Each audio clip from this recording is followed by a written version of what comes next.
Hi, it's Craig here. I'm going to give a brief overview of some new tools that are on my Universal Sandpit platform. There are three updated new tools for teachers and three new tools for students. So let's take a look. So when you come to the Universal Sandpit homepage, you'll see the whole look and feel of the site has been updated. In the For Teachers section, we've now got 9 different tools. And in the For Students section, we've got 6 different tools. Further down, and I won't go through all of this now, but we've got a new section on using agentic coding like Claude Code, Codex, to create accessible designs, whether those are websites to support curriculum outcomes, whether those are interactive multimedia tools that can help to visualize content. You'll find information on that there. And then further down, we've got presentations that I've given on AI and inclusion, discussions on AAC, sensory audits, a whole bunch of different things, podcast interviews. Anyway, you can have a scroll down. It's all there. But the thing I want to show you now are some of these updated or new tools. We're going to start with an update. This is an update to my strengths and interests tool here. So let's have a look at that now. When we click through to the strengths and interests tool, it works the same as it always has in that you can put a student's interest in here and then what's being taught in class, and the tool will thread those together and give you 10 ways to authentically integrate the interest with what's being taught. So I could say, oh, we've got a student with an interest in Pokemon and we're doing geometry in class. Click Generate Ideas, and then it's going to come up with our 10 ideas here for how to integrate that interest through the lesson. So you can see we've got a shape hunt with Pokemon, symmetrical art, etc.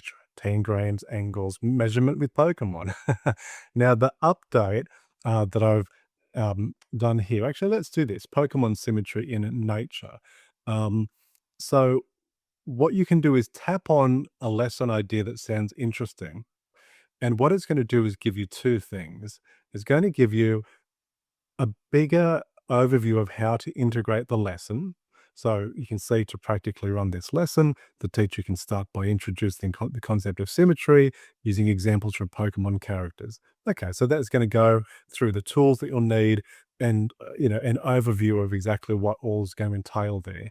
The second thing it's going to give you is some rapport building ideas, because the importance here is, of course, using a strength or interest of a student is not just about engaging them in the curriculum. It's also a way for you to build rapport, to build safety and trust. And this is just giving some guidance on that, that's not just general, but specific to the activity you're doing in class.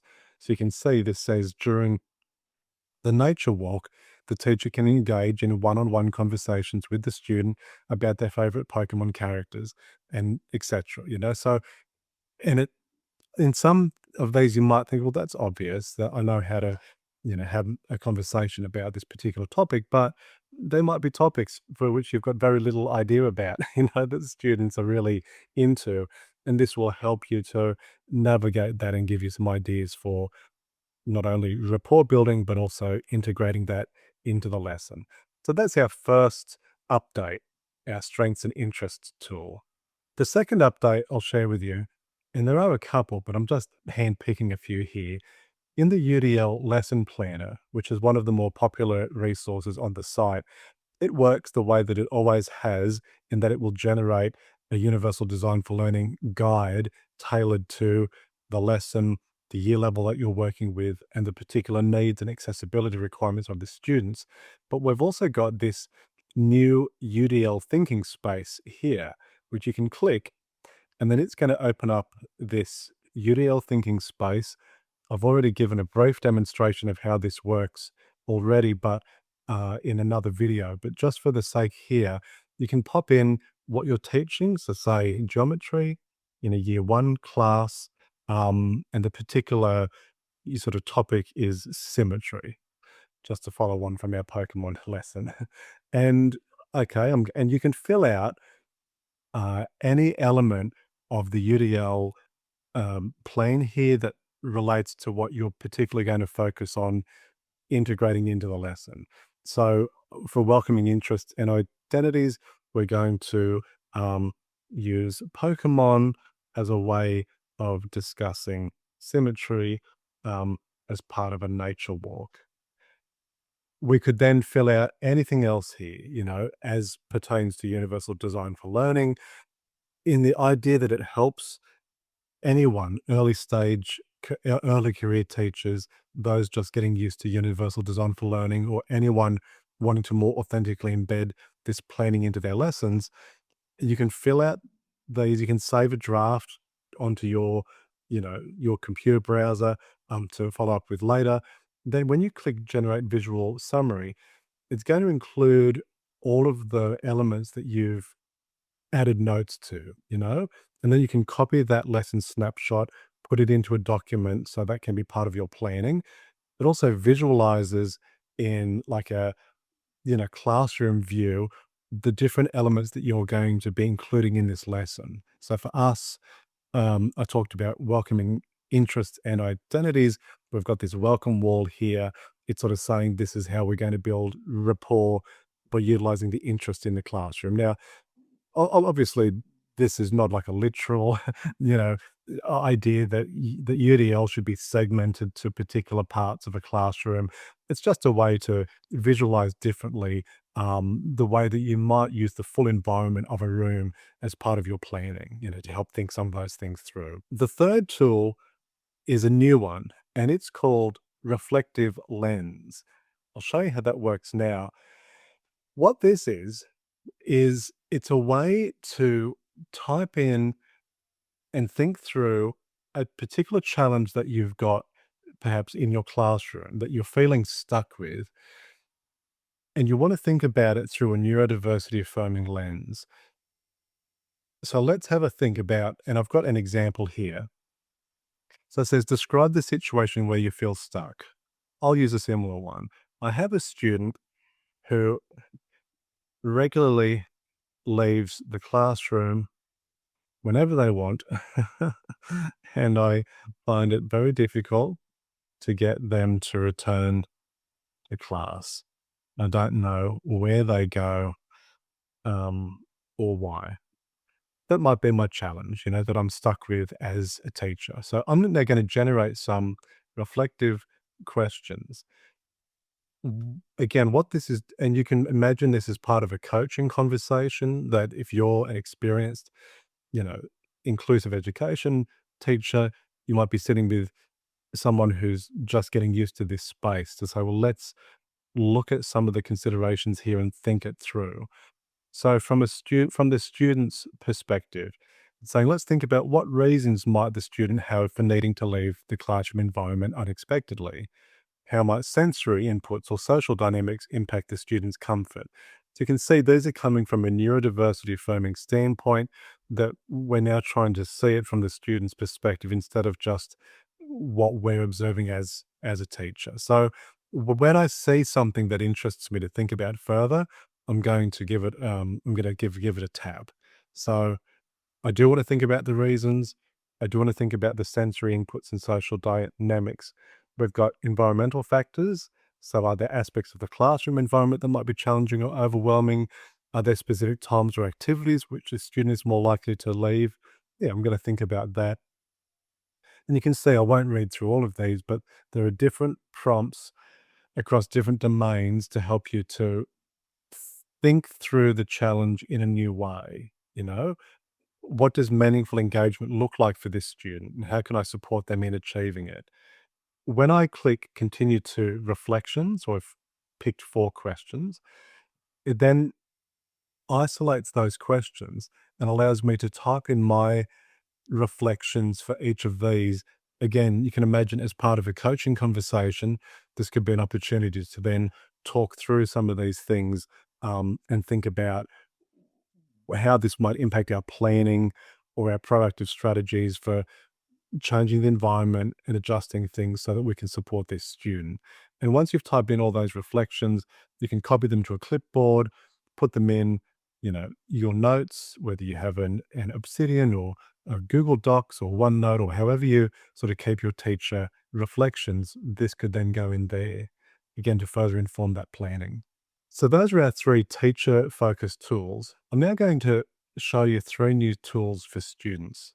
We've got floating thoughts, first strings, and pathway. I'll show you floating thoughts first. So the way that floating thoughts works is I was trying to think of a way to help to visualize the chunks that students that might help from an executive functioning standpoint when you've got a task, then being able to color code those and move them around into an order that works for the student. I'll show you what I mean. The student comes to this tool, they type in what they've got to do. It could be create a board game that engages with a local environmental challenge. They could upload a file if they've got a rubric or a project that's been sent to them, or they can just type it in. When they click break it down, you can see it's chunked that task into 5 steps. Choose a local environmental challenge, research, design the game, mechanics, etc. Now, it's provided what it thinks is a reasonable order of operations, but the student might not agree. They might think, well, actually, I don't want to start with the environmental challenge. I want to think about the game first. And so they could then move this up to the first place. And they could color code things that are directly to do with making the game. They could make red. Things that are to do with the research component, they could make yellow. And things that involve testing it out could be green, for example.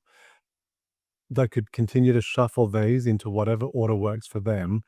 Then when they've got to that point, they can click generate output and it creates a plan with the order that the student has decided on. With that color coding, they could then copy that to a clipboard, again, paste it into a document, and it'll nicely format that plan for them to help to work on. They could put it into an AI tool if they wanted to then further extrapolate that into a more detailed plan, or it could just be part of their own private notes that they're using to work on. I'll show you another tool that engages a similar space, but this space is less about chunking and executive functioning on that side, and it's more about task initiation. So it's called First Strings. And the idea with this tool is it's to help you get started on a task by giving you some gentle first prompts around what you might need to think about to get started. So let's do the same task. Create a board game about a local environmental issue. I'm going to generate the kites, which I just imagine them as little thoughts almost floating above your head that you can engage, that you can start to think, how are we going to get started? And you can see them here. We can move them around. I'll just zoom in a bit closer. We can move them around to whatever, just to sort of get a sense of what we're working with here. They're color coded to different categories. We've got like action prompts, emotive prompts, sensory, curiosity, help, structure. The idea is that you tap on the prompts that are going to help you to get started. I think I might want to ask a friend for ideas. I do want to think about the elements that board games usually have. I am going to write down an environmental issue that I notice. Those are going to be and I'm going to draw a sketch. You can see we've got little speakers here. So if you tap those, it'll read the message out loud as voice to text, text to speech. Sorry. If you want more kites, you can tap more kites and it will add more to the screen in case these prompts aren't enough. But you can see the prompts that I've chosen, it now builds a sequence of different little task initiation ideas to help me get started. And for each of these, we can then break them down into smaller steps. So what elements do board games usually have? What are the many steps involved here? I tap this. It's going to say research different types of board games, identify your favorite board game, consider how game elements play affect player engagement. And then this is like a little checklist that we can work through. So again, it's thinking what's the task initiation strategies? What are the little prompts?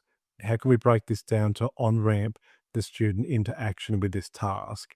The student can also add their own. So you might not have found a kite, that works for you. So you can type in your own, which is look at the board games in the cupboard at school. And again, we could then break that down with steps, and it would do the same as for the others. When you export your strings, it'll copy it to a clipboard. Again, you can paste it as a formatted set of notes to help you get started. We've also got a funky little mode here called Whimsy mode. And when you hit Whimsy mode, it turns the tool into like a bit of a no, like a fantasy sort of game element. You can see this character holding these strings for the kites that are floating around, and it's just a graphical little thing. I'm trying to think of what's fun, like what can we add into these tools that's fun for students to use. So that's part of it. All right, that's first strings. I'm going to show you a final tool now, and it's called Pathway. And this is focused on emotional regulation.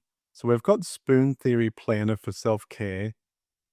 Pathway is a little more explicitly about the journey between two different feelings. So you can see it says this tool helps you to name how you're feeling now, choose how you'd like to feel, and find a pathway between them. So let's try it. How are you feeling right now? Remember, this is for students to use. So it might be that they're feeling angry. When you click continue, it's going to prompt the student to say, well, is that the best description of your feeling? This is trying to help to build in a vocabulary of other feelings-based words. I might be angry, that's the best term. Frustrated, overwhelmed, irritated. Actually, I think irritated is the best choice. I'm going to click that. All right, how would you like to feel?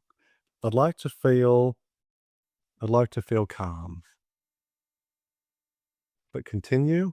Again, is calm the best word? Relaxed, peaceful, easygoing? Actually, I'd like to feel easygoing. All right, so now it's going to create a pathway with some suggested prompts to go from feeling irritated to feeling easygoing. So it's going to say, identify the irritant. What's the main thing that's causing you to feel this particular mood? Can you reframe that? Can you think about the perspective there and, what's involved? Can we have a bit of a relaxation ritual that we can introduce to help to calm ourselves down, to break the cycle of irritation? And are there some flexible thinking strategies that we can use to move towards feeling a bit more easygoing? And every time that you do it, it's going to adapt these steps to the beginning feeling and the intended outcome so that it's specific for each situation. They are general guides. Again, it could be something that's done in conversation with a trusted adult, a teacher, a teacher's assistant, where you're talking and working with the student and saying, well, what could we do for this? What sort of relaxation strategies have we been using in class? Should we have a practice of one of those now? Well, what about flexible thinking? We've been doing that as part of this exercise at school. Should we introduce that now? So it's just again a way of supporting and prompting that journey. Those are the tools that I wanted to share with you as part of this quick overview of some new and updated tools on the Universal Sandpit. There are many other updates and new things that I've introduced recently. I'll let you have a look further. And as always, if you have any questions or suggestions or feedback, please reach out to me. I love to update things based on feedback and even introduce new tools if you've got ideas for that too. So let's keep talking, and thanks for being here with me.